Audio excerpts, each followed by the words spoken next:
What's up, guys? It's Chris. What's up, guys? It's Chris. You're watching Plumbing Explained, and today we're going to be changing a ceramic cartridge for a widespread Kohler faucet.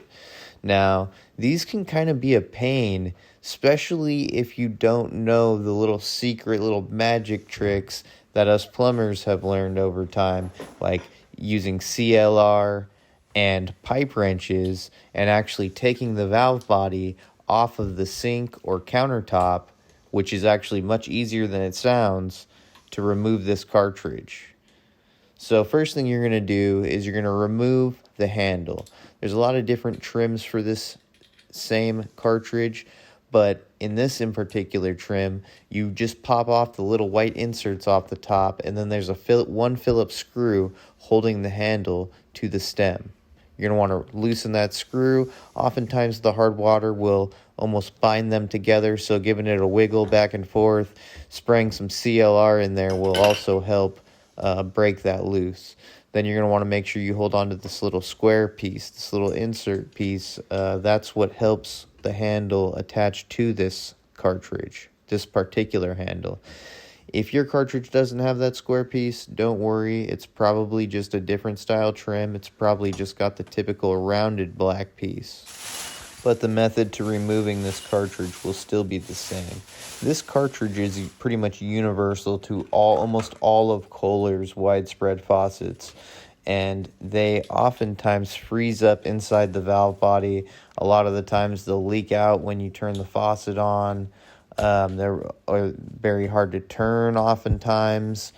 There's a lot of different symptoms to this cartridge going bad. The faucet leaking, dripping, but most often you'll notice the handles tend to leak. So one thing that's really important in my opinion is not damaging the trim when removing it. And I know, and we all know, anybody who works on faucets knows that this trim is older. It's going to be harder to find. It's going to be harder to match. Even though it is showing little signs of wear and tear and corrosion, you don't want to be having signs of a pipe wrench or channel locks grooves on it. That's definitely not a good sign to the customer, and I've just seen it all too often, and it's just a sign of not caring or maybe not knowing what you're doing. So wrap some Gorilla duct tape around the escutcheon like I'm doing here. I tear it into like thin pieces and I wrap it around the escutcheon, and then I take my 36-inch Milwaukee aluminum pipe wrench because it's lighter. If it drops, it's not going to damage anything. I tighten it down around the escutcheon after I've sprayed a good amount of CLR down into the escutcheon and let it soak for a little bit.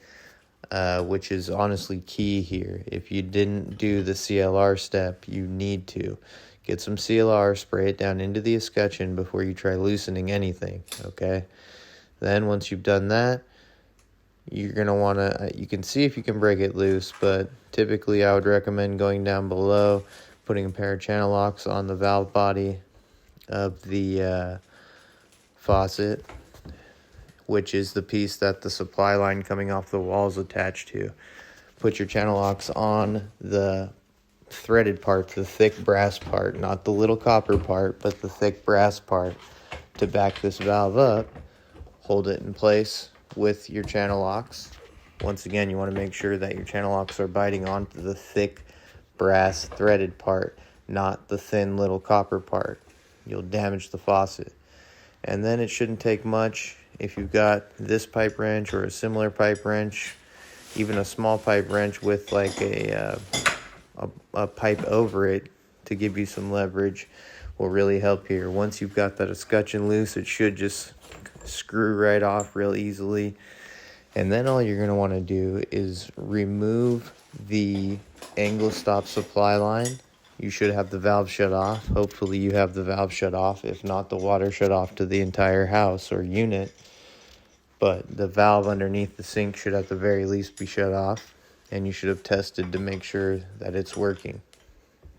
So you're going to want to see if you can get the cartridge out without having to remove the entire valve body, great.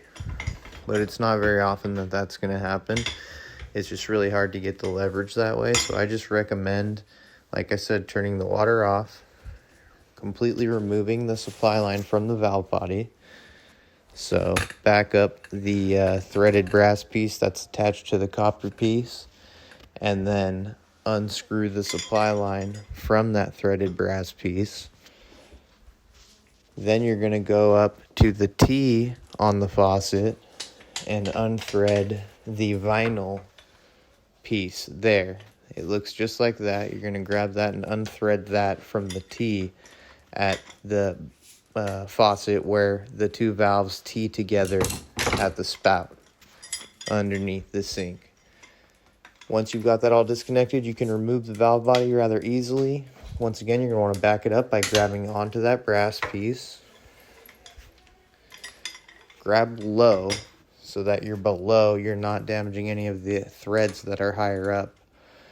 So you want to grab low like I did there. There's even a groove for you to grab.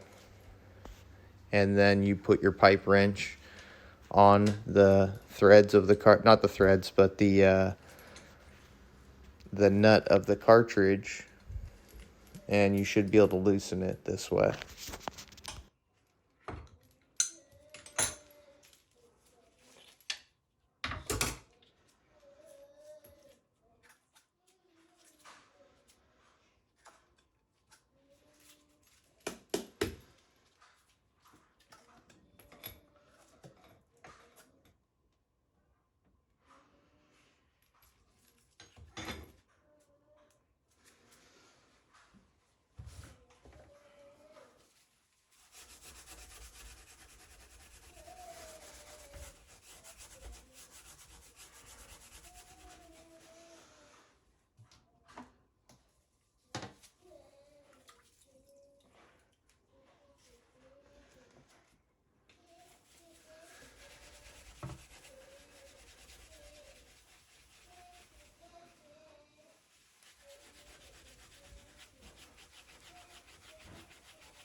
drain being a pain, the brown won't go down.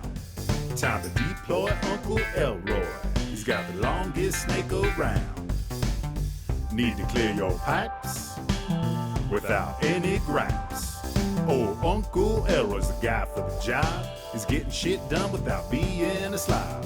So give the man a like and go and hit subscribe. It's gonna save you money, save you time. He'll teach you how to plumb, he won't charge a dime.